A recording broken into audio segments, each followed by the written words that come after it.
Hello friends! In this video, I'll show you a simple strategy using this free signal indicator. It shows pretty good results. For example, right now on this chart, the win rate is over 70%. I'll show you how to find it, set it up, and how I use it in my work. I start by configuring the broker's website. I enter the trading terminal, and here I choose the candlestick chart type, set the candle time frame to 30 seconds, and add an indicator called SAR to the chart. Here, I go into the settings, change only the style, make the indicator yellow and a bit thicker. As for the indicator settings themselves, I use the standard settings. Here they are on the screen now.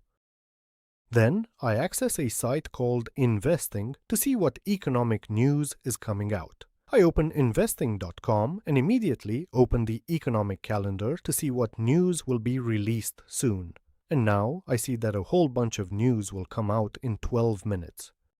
I try not to open trades when news is released, and right now I have a very small window in which I can place my trades. But while there is time, I open the second site called TradingView. The main indicators are already here. I have logged into my account on this site, but I do not buy anything here. That is, I use only the free version of this site.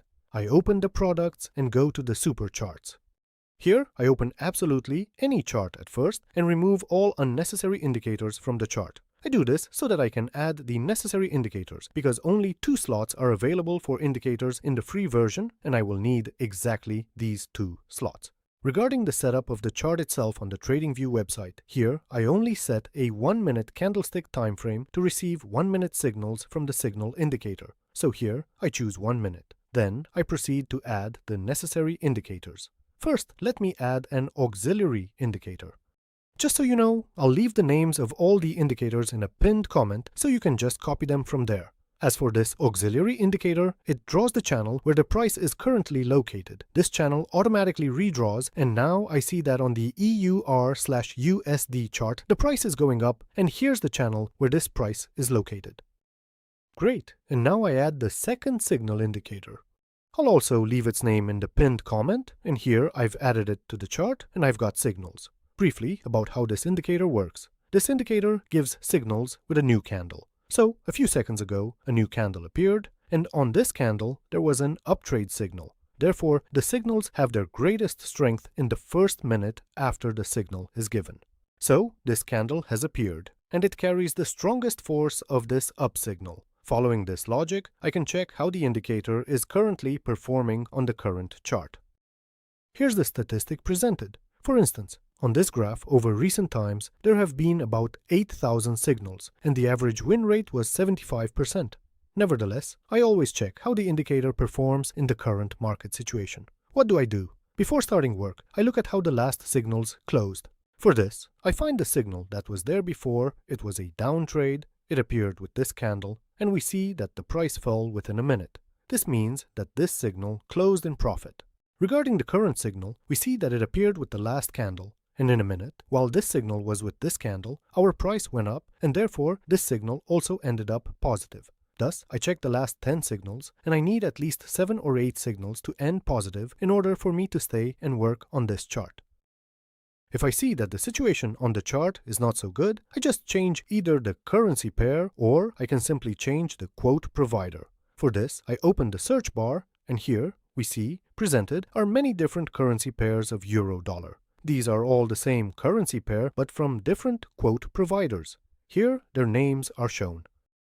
If I see that the indicator is performing poorly, I just choose another quote provider and at that moment start working with a different chart.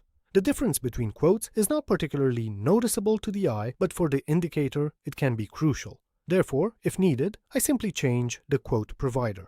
As for the settings of all platforms, I've set everything up and can proceed to work. Alright, the work starts with me opening the broker's website, and here I choose a currency pair without the OTC mark. Right now, I have the euro-dollar currency pair open, and I can see that its payout is not great on the broker, 74%, so I'll open another currency pair now. For example, the Australian dollar and the Canadian dollar. The most important thing is that there is no OTC mark. I am opening this currency pair on the broker, then I open the Australian dollar and Canadian dollar on the TradingView website. All the necessary indicators will immediately load for me. Here they are, and what do I have left to do? I just have to wait for a new signal or work with the help of auxiliary indicators. Now about the working process itself. In both cases, I opened the same currency pair and now I have two options. I either wait for a new signal to appear or I enter according to the last signal if it remains strong. If a new signal appears now, I will just enter a trade based on the new signal. If this signal does not appear, I can enter based on a slightly different logic. Well, we see that the new signal did not appear, and the last signal was for an up trade. In this case, in order to enter an up trade on the latest signal, two parameters must match.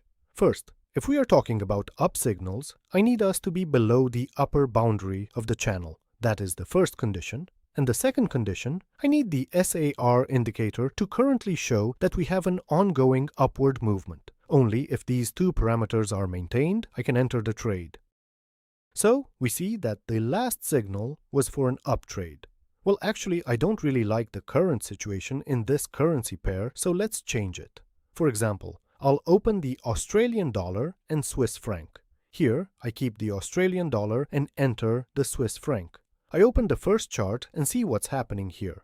The last signal was for a down trade. Unfortunately, I can't enter this last signal since we've already dropped below the lower boundary of the channel. So, I can't enter the trade here.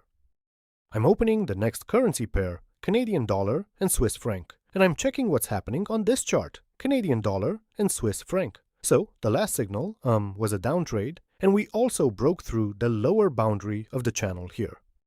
Well, most likely, I just need to go back to the Australian and Canadian dollar. Maybe there's something new here. Australian dollar and Canadian dollar. Let's see if there are any new signals. There are no new signals, and we are already very close to the upper boundary of the channel. Well, I'll have to find a good currency pair to enter a trade. Euro, Canadian dollar. Let's see what we have here. Euro and Canadian dollar. I'm opening it. I see that we've broken the upper limit of the channel here too. We'll have to find another currency pair now. British pound and Australian dollar. British pound, Australian dollar. I enter, open the first chart. And what do I see here? There's a pretty big channel, and the last signal was an up trade. Let's see what's happening here on the chart. SAR continues to show an upward movement. We are very far from the upper boundary of the channel, so I'll enter an up trade exactly for $400 and will simply wait for this trade to close. I'll say it again in case it wasn't clear. I open a chart on TradingView, and here, for example, I can just wait for a new signal. And if a new signal comes up, I don't look at other indicators, I just enter the trade based on the signal. If there haven't been signals for a long time, then I make a trade based on the last signal using auxiliary indicators. I do this just to save time because sometimes you can wait like for several minutes, for example, 10 or 15 minutes. And to not waste time and keep entering trades, I can enter trades based on the last signals. Therefore, to enter a trade on the last signal, it is important that we do not break the channel boundary and that the SAR indicator confirms that the signal is still strong. So here is the last signal was for an up trade, and accordingly I entered the trade here because the SAR indicator shows that this upward movement is continuing and we did not touch the upper boundary of the channel. Alright, we see that my trade closed with a profit. I entered a trade for $400. I'll briefly say that I open trades for an amount that does not exceed 1% of my balance, so that if necessary, I can cover myself. That is, if this trade closed at a loss, I would open the next one with the doubled amount of $800. If the next trade for $800 closes in the positive, it would recover the loss from the first trade and I would make a little more on top. To have many attempts for covering, I use a very small amount at the start, 1% of my balance. That's the strategy. I'm not going to open the next trade because economic news should start coming out soon. I don't want to get caught in the volatility. I hope the video was useful and interesting for you.